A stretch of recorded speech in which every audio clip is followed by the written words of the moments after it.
好，各位聽眾朋友，歡迎收聽由倫敦政治經濟學院學生會、香港公共事務及社會服務學會為大家製作嘅旗艦播客節目《鴛鴦》。我係今日嘅主持 Eugene，我係今日嘅主持 Jean，我係今日嘅主持 Gordon。我哋喺鴛鴦致力於提供一個政治中立、學生主導嘅平台，同大家一齊探討香港同埋國際嘅公共事務、社會議題。我哋非常榮幸邀請到立法會前主席、前民建聯主席、現任培僑中學校監曾鈺成先生。曾生你好啊！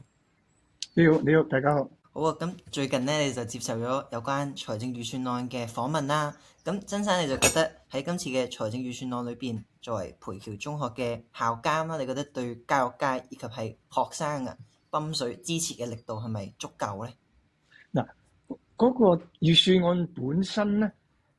就其實就冇話專門為支持學校或者學生嘅政策冇乜幾多，但係咧裏邊好多內容咧，我覺得即係啲年輕人，包括我哋啲中學生啦，都應該係有個啟發作用，因為咧個預算案其中一個主題都係即係支持香港咧發展呢個即係創新科技啊嘛，咁發展呢個北部都會區咧，尤其是咁，而且講到咧同呢個國家嘅第15個5年規劃咧話要對接，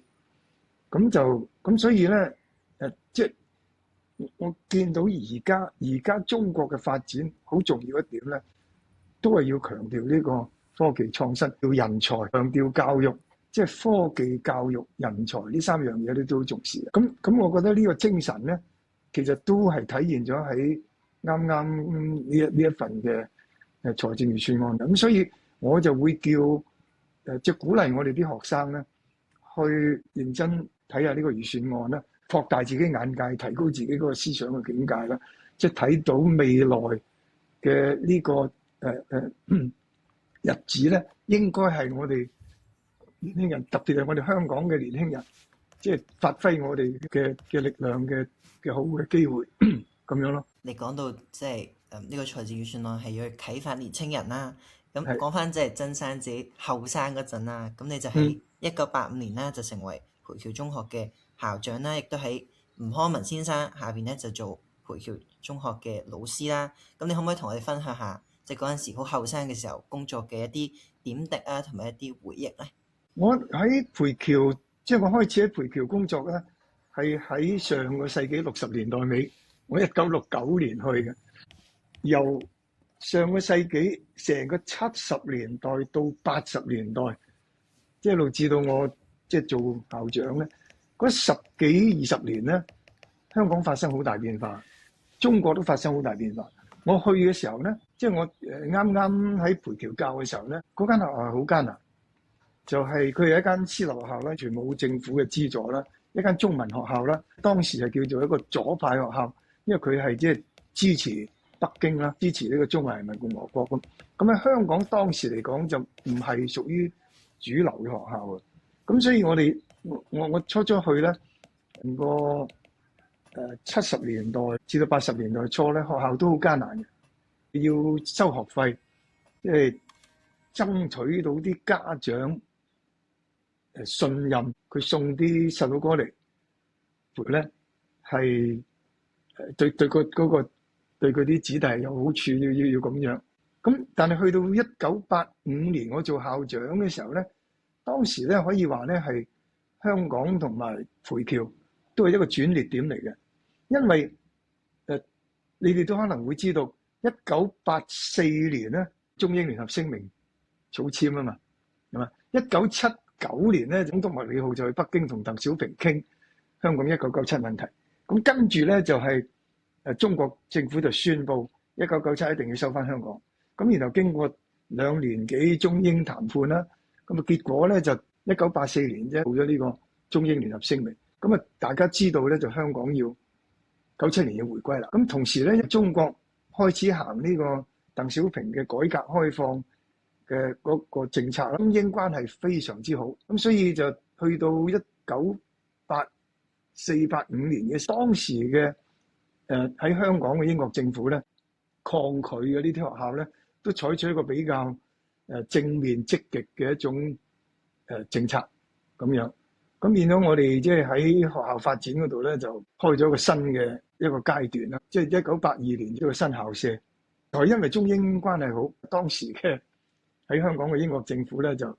專門喺北角開咗一幅地，就俾我哋喺嗰度咧起咗個新校舍。咁就嗰個校舍，而家睇就當然冇咩特別啦，幾廿年啦已經。但係40幾年前咧係相當優越嘅一個中學校舍嚟。咁所以最艱難嘅日子可以話已經捱過咗啦。咁吳康文即係呢個老人家，我非常之尊敬佢啦。帶住培僑捱過咗最艱難嘅日子之後，佢自己就退啦。佢退休咁就等我做培僑嘅校長。咁所以最深刻嘅印象咧，都係60、70年代同培僑啲教師，包括吳康文在內，一齊即係好艱難地去即係撐住間學校。即係過嘅好樸素嘅生活，但係都好開心。送得啲細路哥嚟培僑嘅家長咧，都好支持學校嘅。即係變咗我哋同啲家長嗰啲感情又好好嘅。曾生講到啱啱嗰啲教書點滴啦，咁亦都知道曾生係呢個聖保羅書院校友啦。咁同我同埋哥弟一樣，都係一間傳統男校嚟嘅啦。咁想問你喺當中嘅經歷，有冇點樣塑造你嘅而家嘅教育風格咁？嗱，我嗰陣啱啱去培僑教書嗰陣就唔係好覺得，但係即係過咗呢咁多年咧，睇翻轉頭咧，就因為我喺聖保羅咧都讀咗足足9年啊嘛。我入聖保羅嘅時候咧，嗰陣係佢作為個英文書院咧，佢嘅制度係冇小學嘅，小學就由5年班開始 ，Primary 5開始。咁嗰陣叫做第8班，叫做英文書院嘅第8班。咁啊第8班、第7班，咁啊 Form 1咧就叫做第6班，咁一路升上去，即係咁樣咯。咁就我係由5年班開始，咁啊讀咗2年小學，跟住咧就5年中學加埋2年中六，一共有9年。咁即係話你可以話而家講翻轉頭咧，我係所謂叫 formative years 咧，少年嘅階段咧都係喺聖 Paul's，咁一定受佢嗰個學校嘅文化影響。我同翻我嗰啲同學傾起咧，聖 Paul's 最大嘅特點咧就好開放。當時後來我喺立法會一段時間咧，我喺香港立法會嘅時候咧，幾乎所有黨派不論左中右都有聖 Paul 呢個校友喺度，即係民主黨又有，民建聯又有，即係比較激進嘅一啲黨派都有，包括社民連都有聖 Paul，咁有自由黨又有，即係幾乎每個黨派都有。咁啊，政府官員亦都有好多聖 Paul 嘅 Old Boys 喺度。咁所以即係諗翻轉頭咧，學校係即係聖 Paul 嘅特點係俾一個比較開放嘅空間俾我哋去發揮。好啦，咁呢樣嘢咧，就同好多傳統嘅名校可能好唔同，亦都同我工作嘅培僑中學好唔同。培僑咧係比較嚴謹，可以咁講噶。所以我初初去到教書嘅時候咧，有啲嘢就係唔係好習慣嘅。譬如學校係即係培僑嚟講咧，係期望啲學生係好守規矩嘅。咁佢有一套好嚴格嘅獎懲制度，譬如遲到3次要記一個缺點啊。3個缺點積累就一個小過咁之類，積累到3個大過就要開除，咁即係有好多呢啲咁嘅規矩。咁我就覺得就即係當時就唔習慣。咁我後來我即使喺度一路教咗落去咧，相對比起其他教師，特別喺培僑自己畢業出嚟度教嘅咧，我自己覺得可能俾人嘅印象係比較散漫，即係比較放任咯，用講法啦。即係對於課堂上邊，我喺聖 Paul's 嘅時候咧，我唔係宣傳呢樣嘢係好，但係嗰個事實出嚟，有啲堂咧係成個墟咁，嗰個老師喺個課堂裏邊亦都唔介意，嘈到咧隔離上課嗰個老師以為冇人喺度上緊課咁走過嚟裝啊，試過係咁樣，即係好多時都會咁。咁但係我哋亦養成咗一種，你可以話養成啲自律嘅一種精神啦。咁所以即係到我做教師嘅時候咧，我估我會比較欣賞同學嘅嗰個即係自主性啦。即係我有時會覺得如果教師嗰方面係太過嚴格咧，即係對於啲課室課堂嘅管理，可能會即係壓抑咗有啲學生嘅發揮嘅空間都唔定。所以我教咁耐書咧，印象好深刻。我亦都相當欣賞嘅咧，係有啲同學佢唔係上堂好乖好靜嗰啲，可能會比較多口啊，即係你諗唔到啲嘢，佢會諗到啊！嗰類學生。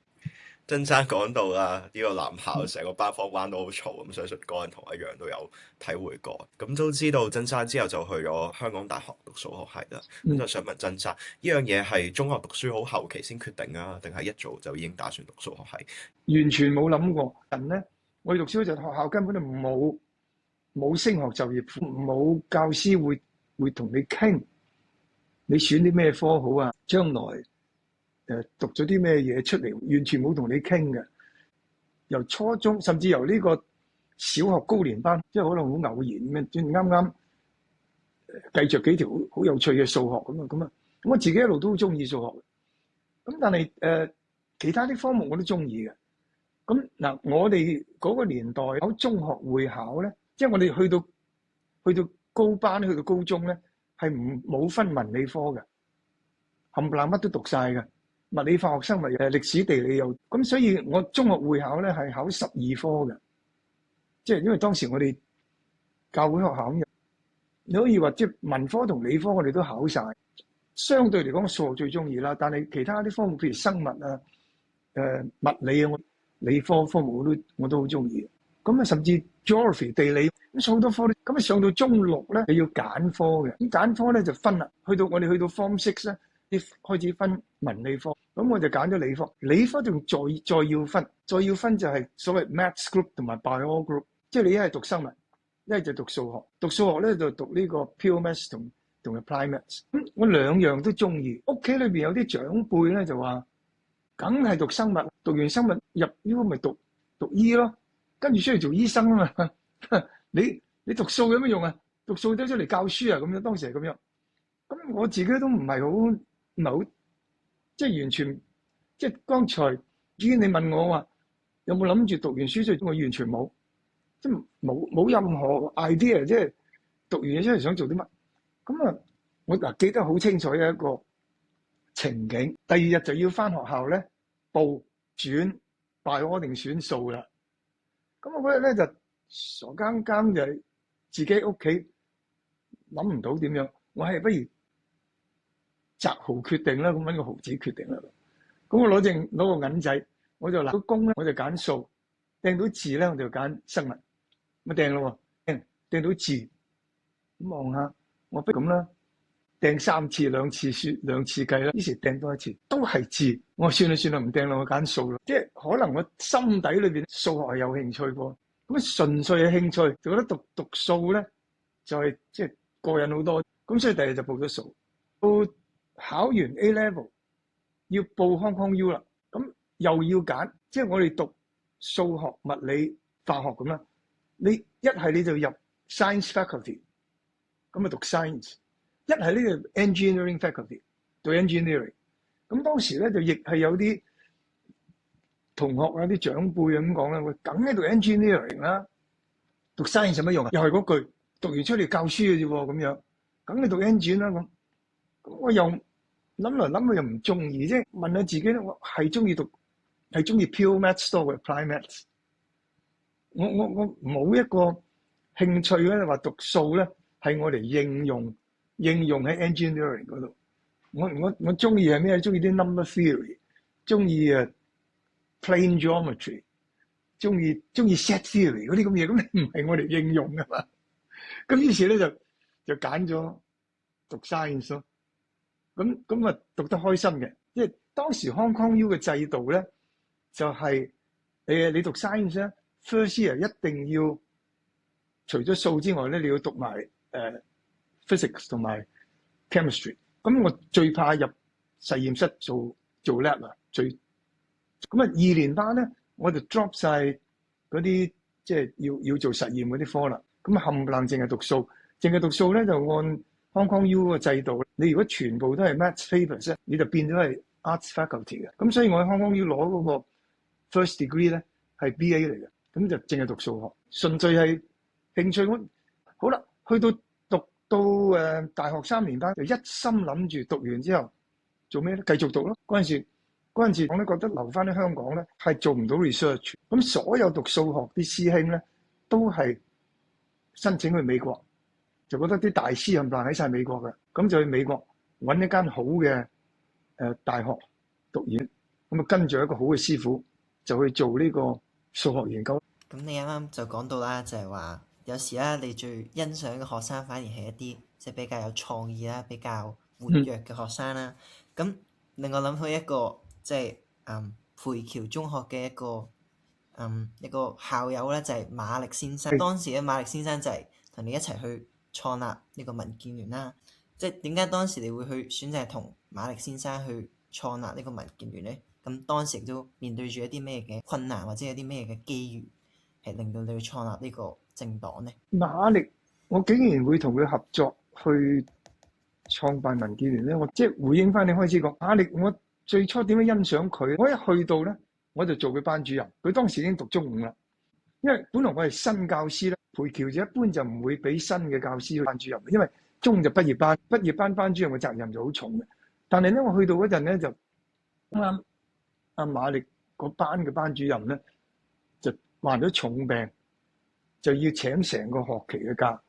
咁學校咧就我就教佢嗰班嘅 physics， 咁就教開佢。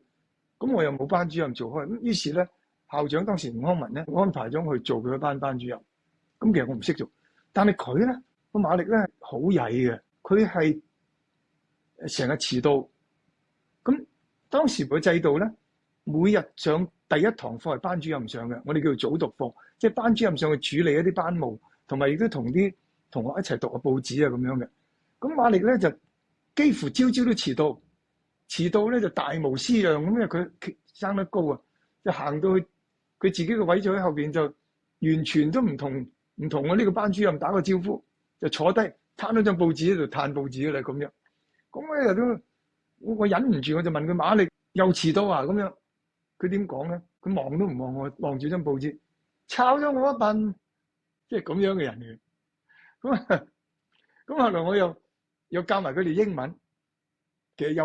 又係代啦，即係奇，又教開佢哋英文嗰個老師咧又病，咁我咧就代埋佢教英文。馬力咧就喺走廊撞到我，你識唔識教英文㗎？係咁樣嘅人嚟嘅，佢即係佢嗱，我見到佢咧就好有點講咧，佢首字好靚，啲文章寫得好好，係咁樣。咁啊，中英文都唔錯，數學就麻麻地，中英文都唔錯。咁所以呢個人係，我覺得佢係有啲才華嘅人啦，但係佢就好招積，即係好牙刷，就好冇禮貌嘅。咁我諗都諗唔到，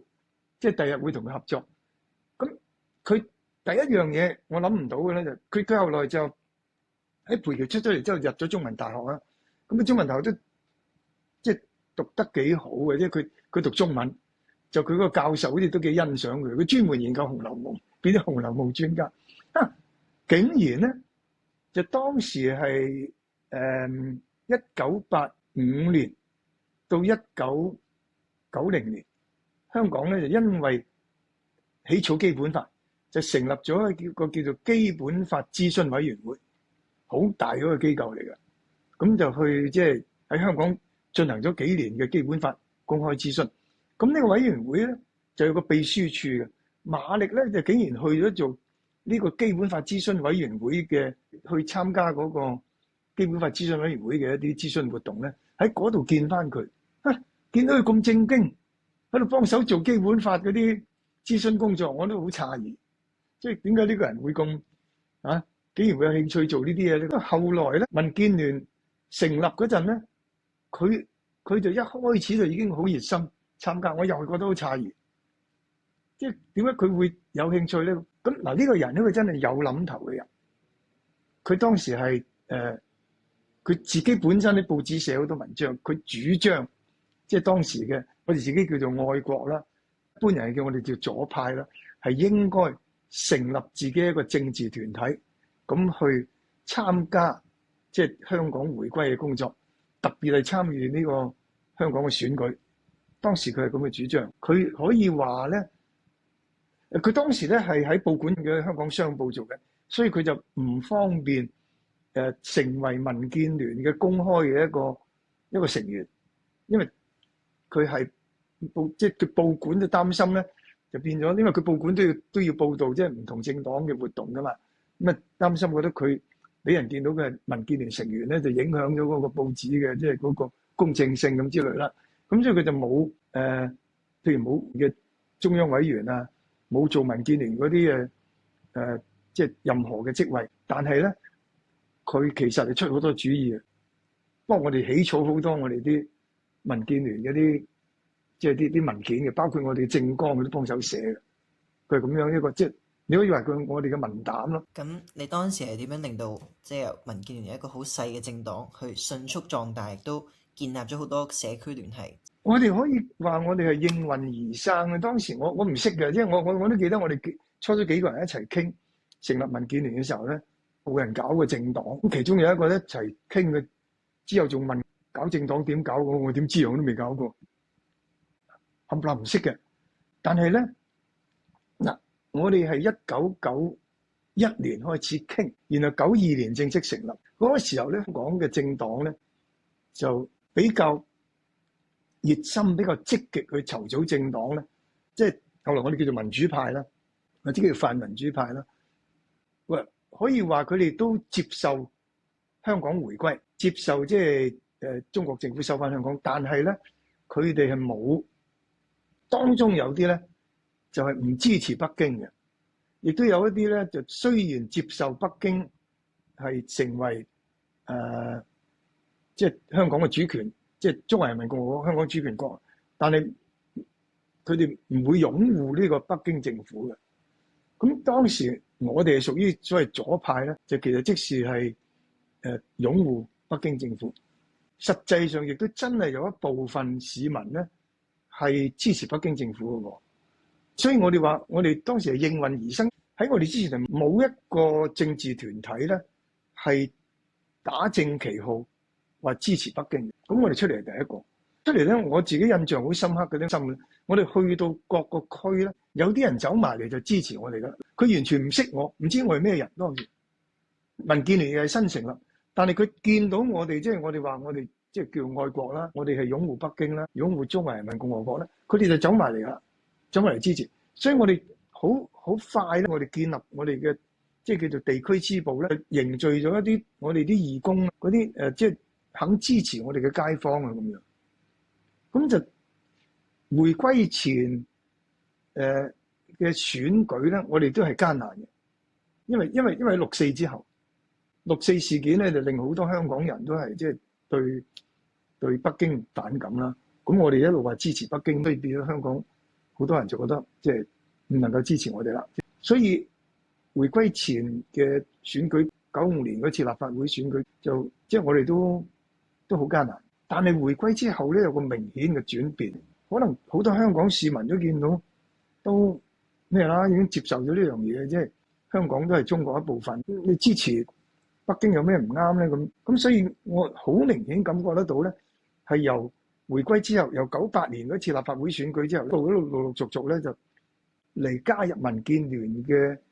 市民係越嚟越多嘅。咁就所以。咁當然啦，仲有一樣嘢咧，民建聯成立個目的係非常之清楚嘅。我哋就係要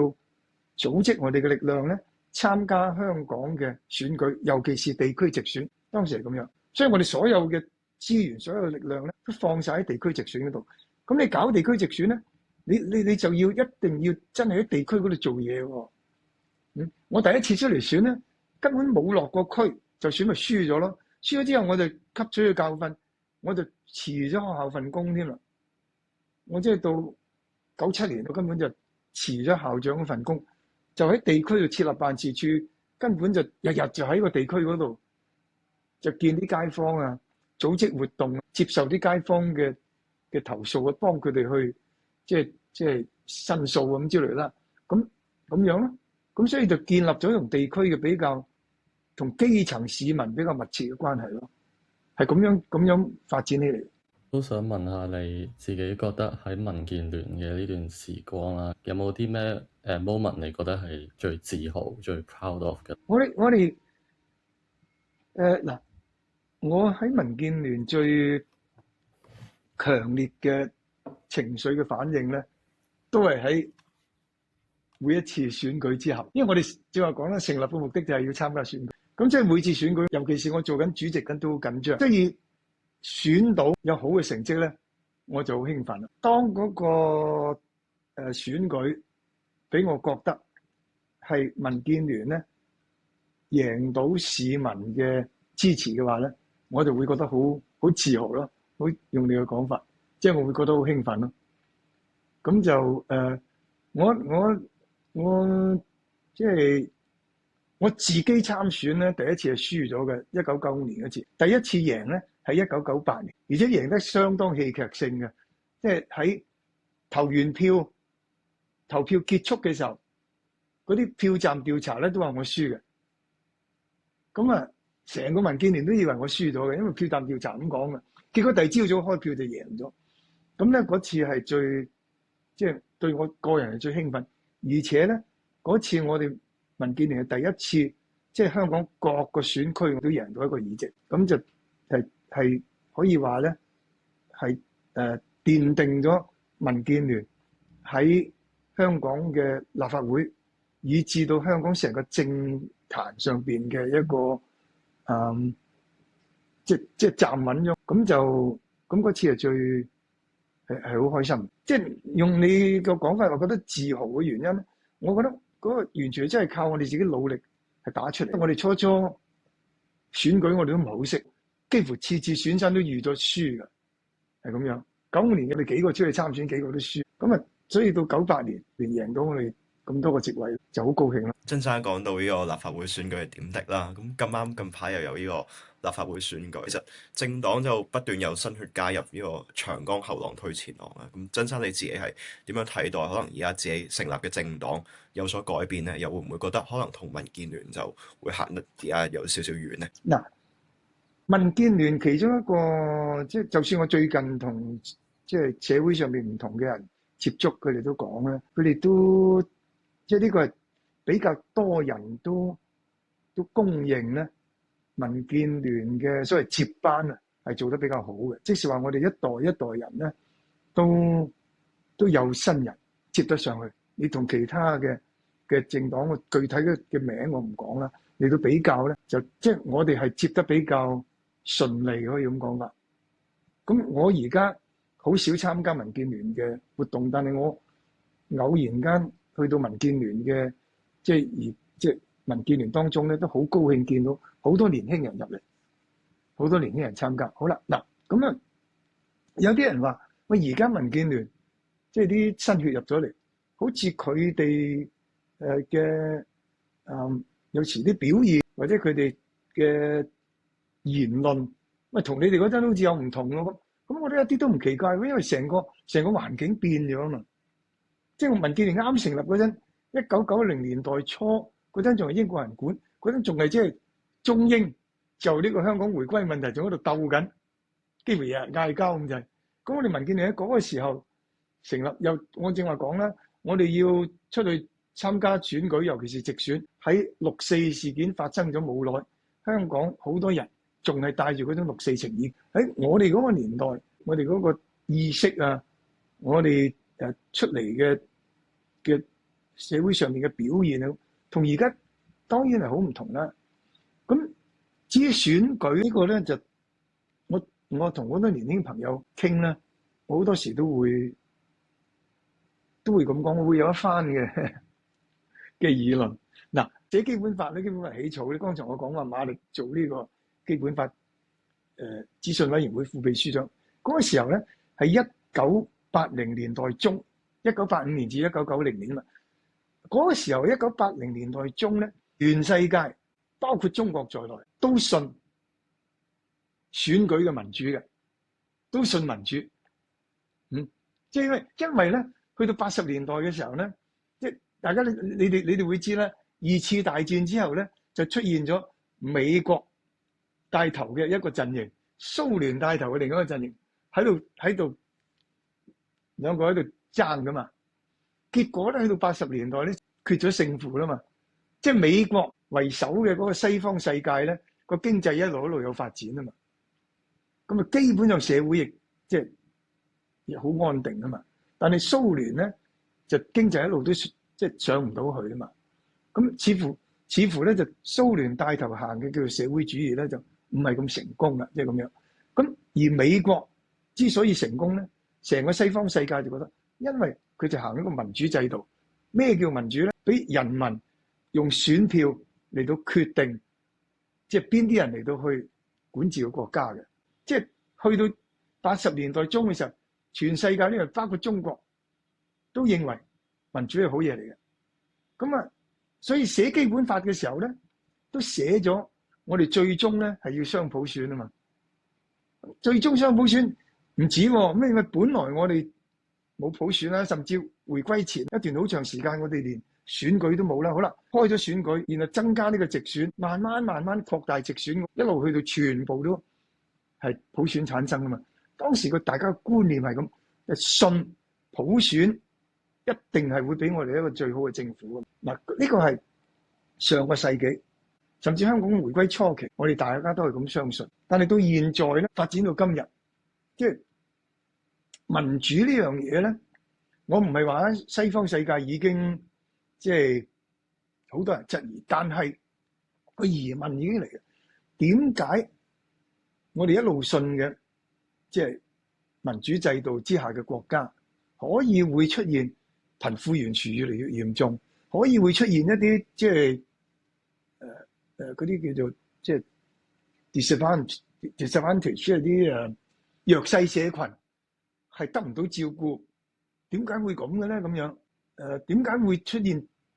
種族歧視咧？喺呢啲民主嘅國家，喺國際上，點解呢啲最民主嘅國家有時會蝦人嘅？咁即係出咗好多呢啲咁嘅疑問喺度嚟。另一方面咧，中國咧，西方世界咧一路都話係世界上最大嘅 dictatorship， 即係中國係一個獨裁嘅政府。但係喺過去呢幾廿年，中國發展係非常好喎。即係任何人真係客觀地去觀察中國嘅變化嘅咧，都要承認今日中華人民共和國嘅人民咧，佢過嘅生活係比過去講得即係長遠一啲咧，比中國過去幾百年任何時候都好。即係而家即係中國人民嘅生活。咁如果你話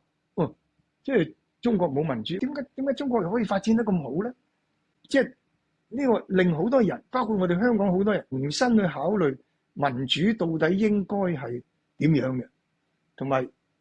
點樣嘅民主先至對香港最好。嗱，喺咁嘅環境之下，我哋即係喺2019年發生咗嘅事咧，掹唔翻轉頭，咁令中央政府採取咗一啲措施，其中包括改變香港嘅嗰個立法會選舉制度。所以而家嘅選舉同過去爭好遠。簡單啲講咧，就設計呢個制度嘅人咧，似乎就唔再相信，好似以前咁相信你一路越多一人一票產生嘅議席咧，就香港嘅管治就會越嚟越好。似乎唔相信呢樣嘢。咁所以政黨咧喺而家咁嘅環境，而家民建聯我知道都喺度重新即係呢段時間都研究緊喺新嘅政治環境之下，一個政治團體喺香港應該扮演個咩角色？而家都喺度探索緊呢個問題，所以同我哋嗰陣爭好遠。我哋嗰陣好簡單嘅，90年代初就要參加直選，就係相信直選會越嚟越多直選嘅議席，所以我哋就要想辦法學識直選呢個遊戲，然後去贏嘅議席。當時好簡單，而家唔係咁樣。曾生咁就啱啱講到啦，而家都吸納咗好多嘅人才。咁其實呢啲政黨人才之後可能出任唔同嘅公職嘅位，佢哋點樣可以同政府接軌咧？又或者點樣可以令兩者比較互補咧？一個政府人才同埋可能政黨上嘅人才。呢個問題我哋未解決嘅，我自己覺得未解決嘅，因為民建聯我正話講咗啦，民建聯我哋一路成立頭嗰20幾年咧，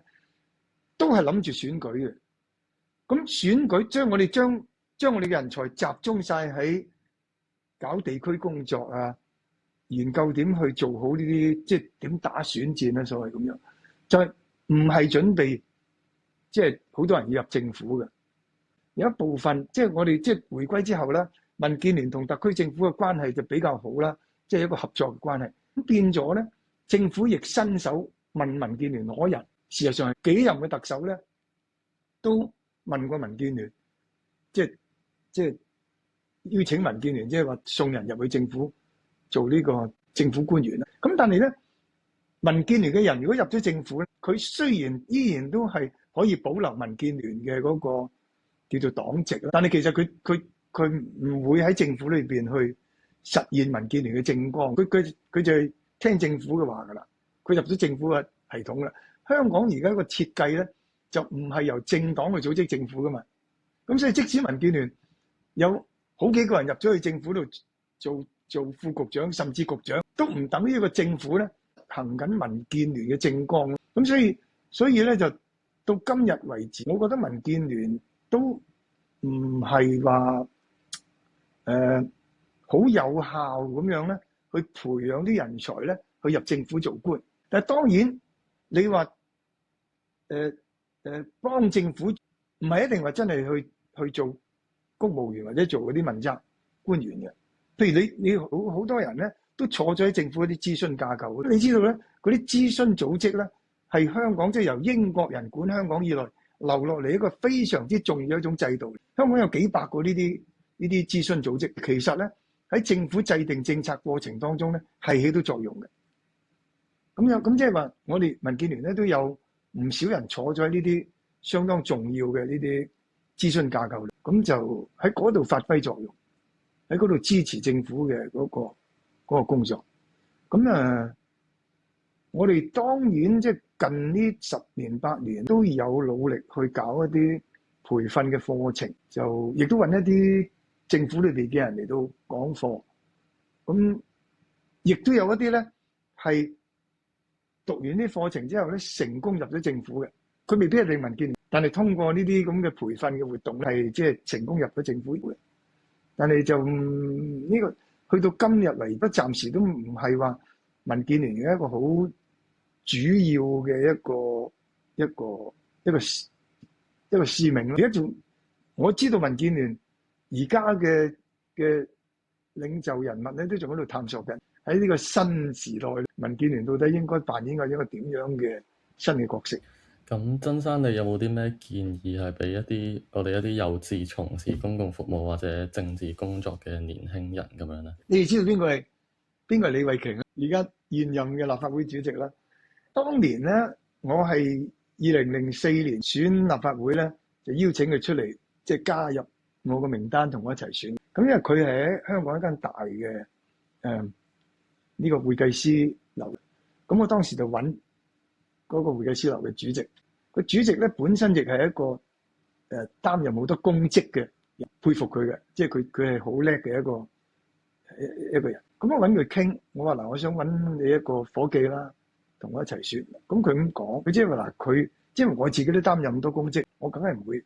反對佢出嚟選。但係咧，佢要做個選擇。如果佢而家，因為李慧瓊當時仲係好後生啦。喺嗰個會計師樓做咗幾年嘢，佢而家咧喺佢嘅專業上係一個即係當紮嘅時候。如果佢而家努力喺個專業嗰度發展，佢可以喺呢邊咧可以一路即係專業嘅發展，可以係好有前途。但係如果佢選擇咗行呢個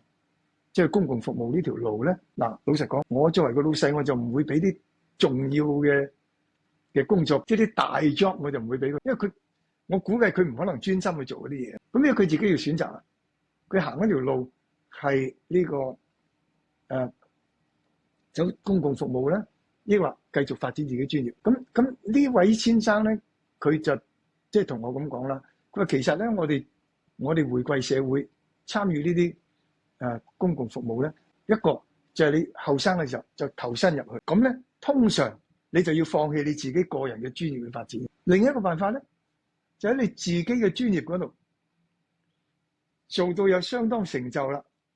然後再抽身出嚟服務社會。嗱，佢自己就係咁啦，即係佢自己係一個非常之成功，而且好有名氣、好有地位嘅一個即係一個大會計師樓嘅主席啦，已經。咁以佢嘅喺專業上面嘅成就嚟到證明到俾政府睇咧，即係佢係一個好有能力嘅人。然後咧，佢就投身入去公共服務，就做咗好多即係重要嘅呢個諮詢架構嘅主席啊、委員啊咁之類啦。咁所以嗱，對於年輕人嚟，如果佢同我傾，佢要從政，我點問？首先從政咧，你諗緊係做緊咩先？諗住而家就全職去做咧，因為唔係，因為我繼續我自己有我自己嘅專業，有自己嘅職業，然後咧我就盡量用我嘅業餘時間嚟到服務社會。你係邊樣嘢先？嗱，譬如我哋而家嘅譬如區議員咧，冇話一定要全職嘅喎，佢可以係做緊，譬如做緊教師，甚至做緊校長，兼咗個區議員可以咁嘅喎，或者你做一個會計師，做一個醫生，醫生做區議員嘅都唔少嘅喎，你可以係咁嘅喎。咁嗱，你可以係咁，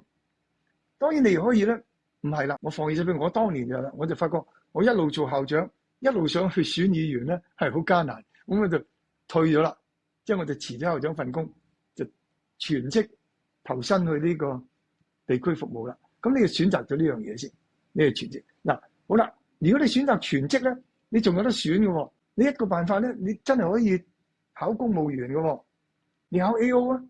咁咧你如果你入到政府呢一路上咧，你都知道而家現在嘅做到局長咧，好多都係 A.O. 出身嘅喎。佢喺政府裏邊一路一個台階咁上到去決策，可以去到決策層，甚至可以過去嗰邊咧做呢個政治任命嘅官員，可以咁樣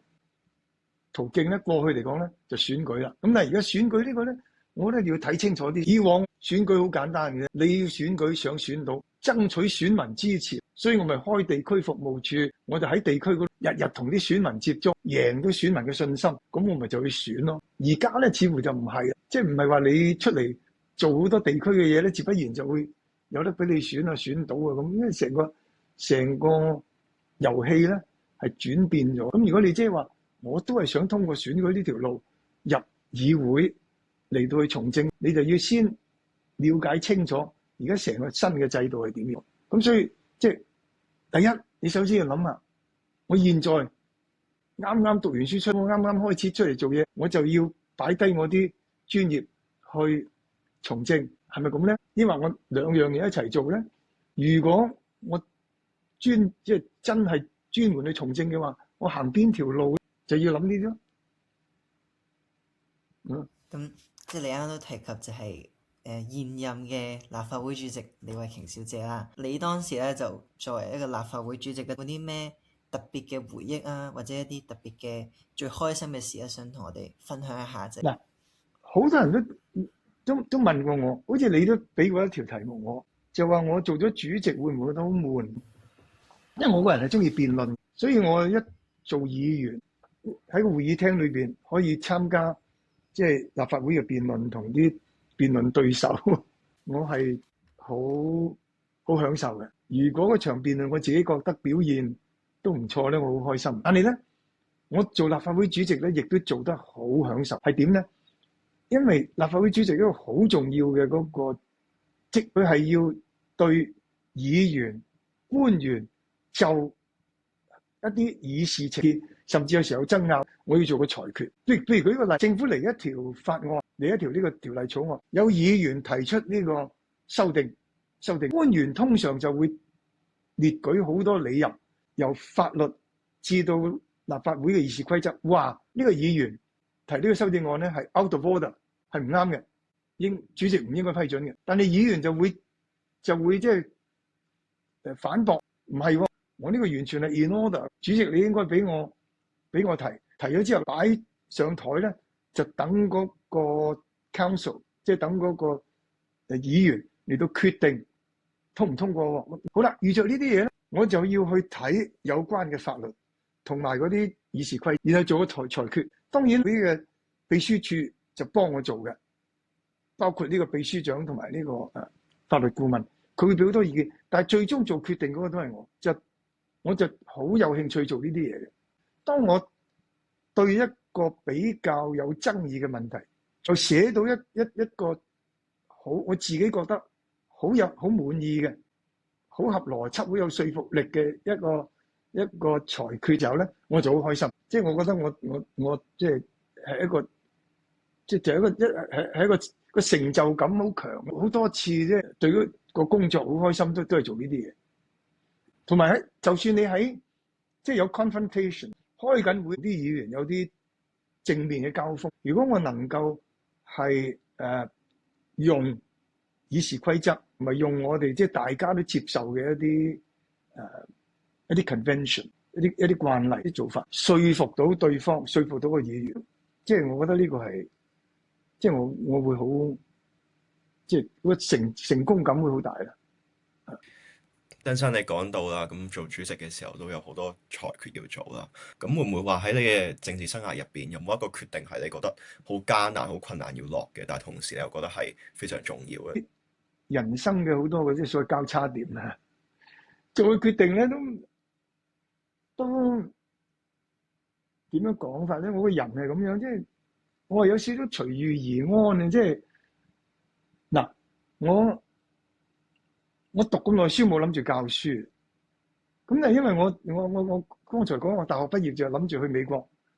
繼續讀數學，但係當時全世界都立立亂，日日都搞反戰示威咁樣，哎呀唔好去，啱啱咁即係完全係一個好偶然嘅機會，咁啊知道培僑揾教師咪去教住先咯，我識得培僑當時一個教師，咁冇諗住教咗落去，你又覺得幾開心啊，不如翻大學讀翻個教育嘅一啲資格，讀下中英聯合聲明，跟埋啲人一齊去研究香港回歸之後點樣搞嗰啲即係政治發展，點解就搞呢個政黨？搞政黨我都冇諗住長期做喎。當時搞民建聯嘅時候，我仲同培僑啲老師講：我哋放心啦。佢哋叫我喂校長，你唔好出去搞震喎。放心啦，搞起咗嗰個民建聯成立，我就會翻嚟㗎啦，唔緊要。點知又一隻腳落去又掹唔翻出嚟。好啦，咁你講話，我真係有意識地重大去做個決定，即係覺得有啲真係要做得嚟有啲痛苦嘅咧。係我95年第一次參加選舉，立法會選舉輸咗。嗱，當時我係民建聯嘅主席，我仲係培僑中學嘅校長。嗰次選舉一輸咗咧，我就覺得嗱，我真係要做決定啦。我就知道唔可以再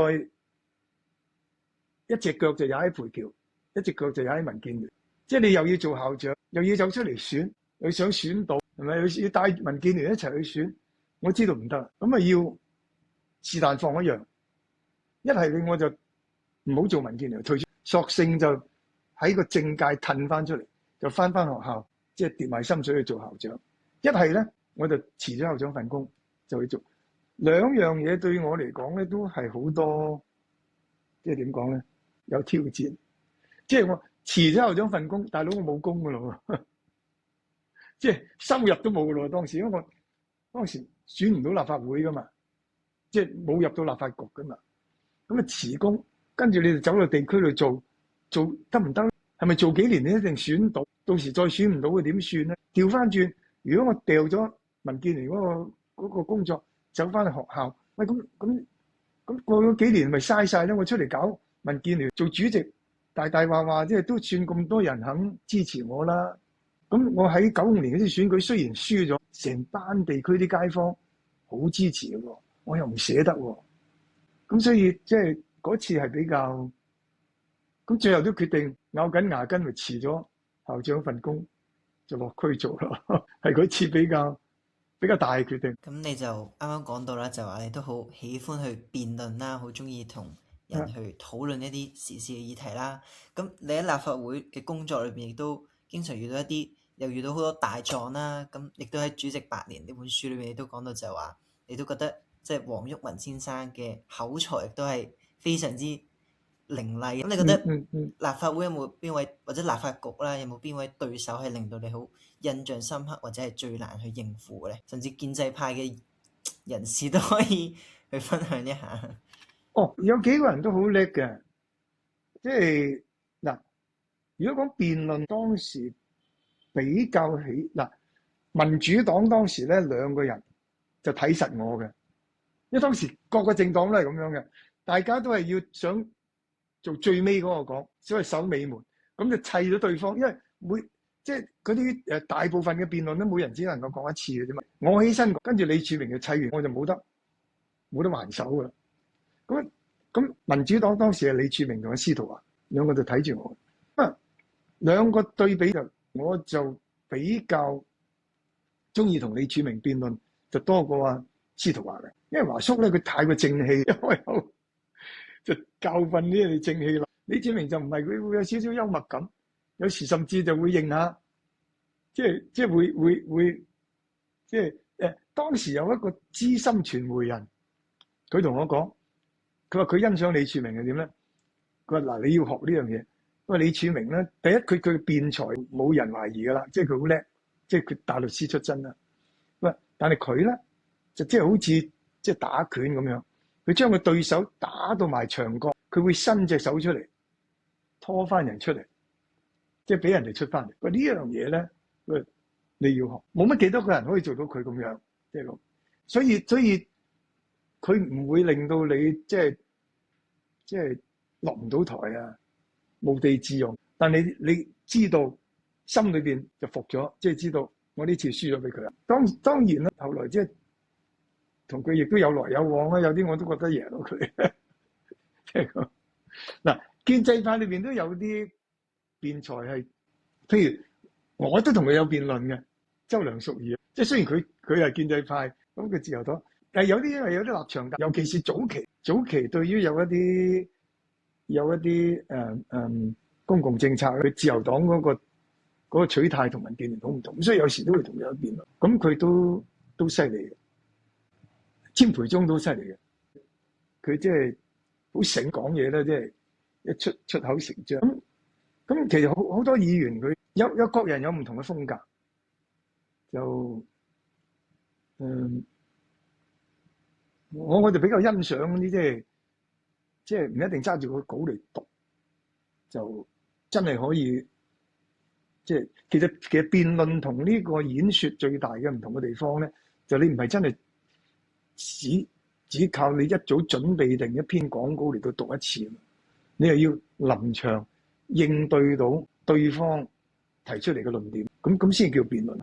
咁我會比較欣賞呢方面。咁即係頭先講到啦，就係話其中一個你最開心嘅時刻就係你可以用到即係議事規則裏邊嘅一啲理據去説服到一啲議員啦。誒，即係同時間亦都係你本書裏邊你都講到就係話，例如喺馬尼拉嘅人質事件裏邊，你就唔批准呢個涂謹申議員嘅休會待續議案啦。其實好多時候傳媒或者係反對派都會覺得，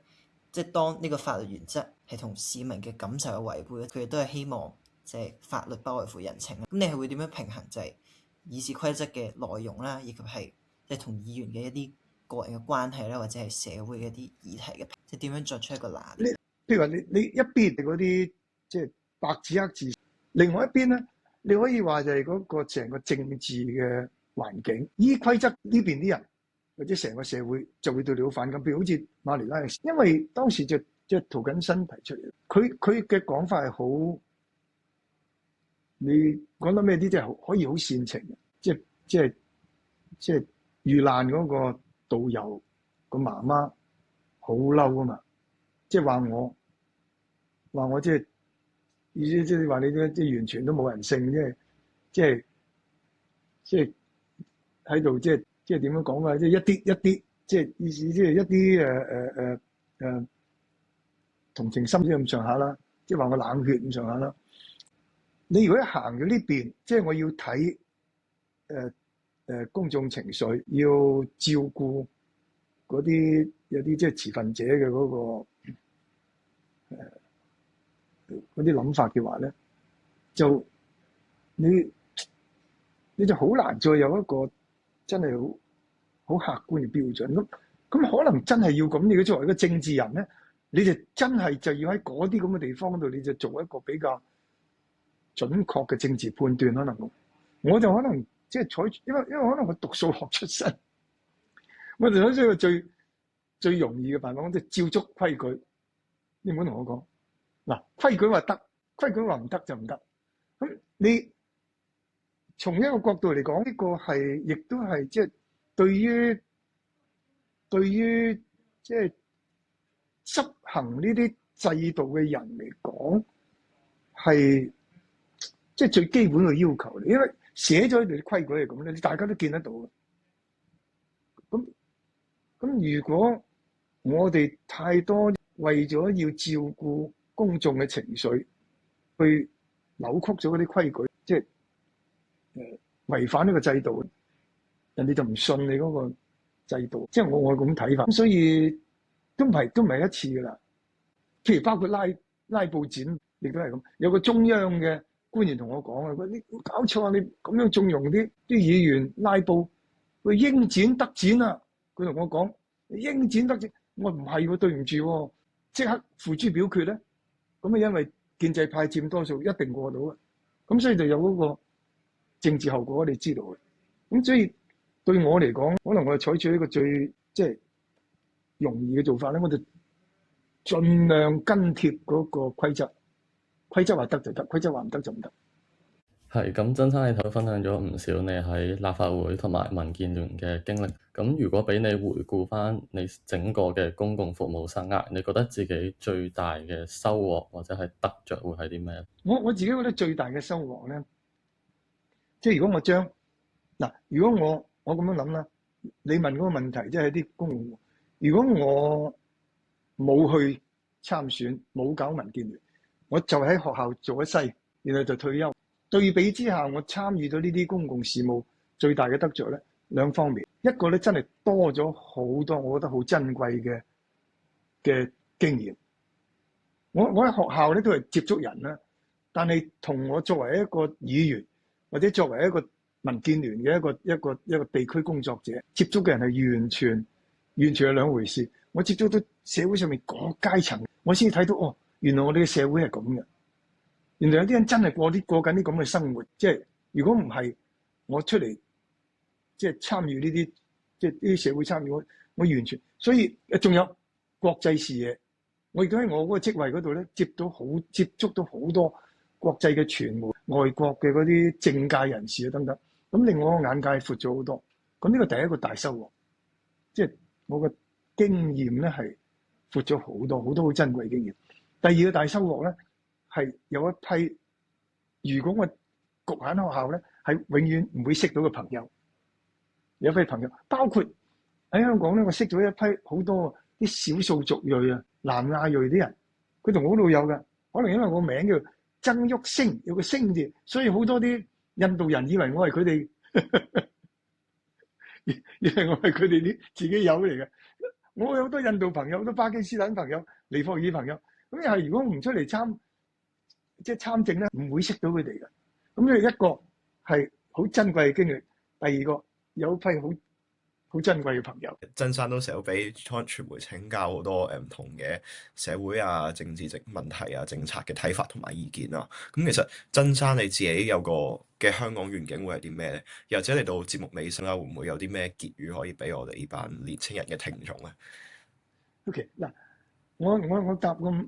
個答案咧係試圖你兩個問題我都答咗。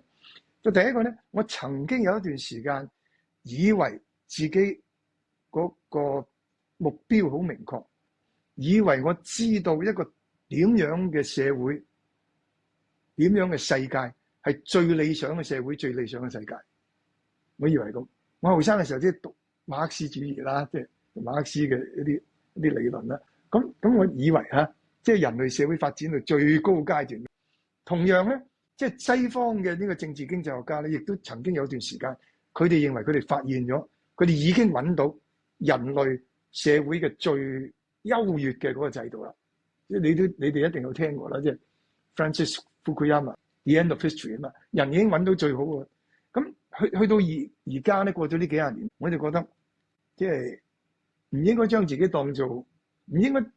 做造物主，當做神。唔應該將自己當做咧，我已經掌握咗最終嘅真理，我知道乜嘢係最好嘅。我覺得我哋只能夠睇周圍睇，邊樣嘢比而家好啲，我就去做。即係去到今日咧，我唔會有咁樣嘅幻象咧。即係有啲人以為覺得係 vision，我覺得可能係一種幻象，係會睇到30年後我哋嘅世界會係點樣，甚至20年後個世界點樣就最好。我哋就睇下而家今日有啲乜嘢唔好嘅嘢，有啲咩 ills， 有啲咩 mischiefs， 我哋先去解決咗嗰啲，做好佢，使到聽日比今日好啲啦，自己更加有信心啦，或者對我認為係好嘅嘢，我會做得更加多咧，即係咁，係咁，即係睇眼前。咁我唔知呢啲係咪叫活在當下啦？即係覺得，即係我哋每行一步，希望對我哋周圍嘅人都好啲，對我哋認識嘅即係事物都能夠好啲，係咁樣。我而家就睇係咁。OK，好，咁咧就感謝曾生我分享咗咁多啦。以上我哋今日講嘅內容咧，都係喺嚟緊7月嘅書節由天地圖書出版曾鈺成所書寫嘅《虎背迎春》啦。咁當中咧亦都記錄咗好多曾鈺成先生嘅一啲喺政壇嘅回憶啦，以及係年青嘅時候。再一次衷心多謝曾生去撥冗參加我哋嘅節目啦，多謝晒。如果各位聽眾對今日嘅討論有任何疑問或者想進一步交流，歡迎透過我哋學會嘅 Instagram、Facebook、LinkedIn 或者 Threads 留言俾我哋啦。同時，如果想重溫本集內容或者收聽我哋過往嘅精彩節目，記得 subscribe 我哋 channel。我哋係倫敦政治經濟學院學生會、香港公共事務及社會服務學會嘅旗艦播客節目《鴛鴦》。我係今日嘅主持 Gordon，我係今日嘅主持 Jean，我係今日嘅主持 Eugene，期待下次節目同大家再次見面，多謝大家收聽，拜拜。多謝，拜拜。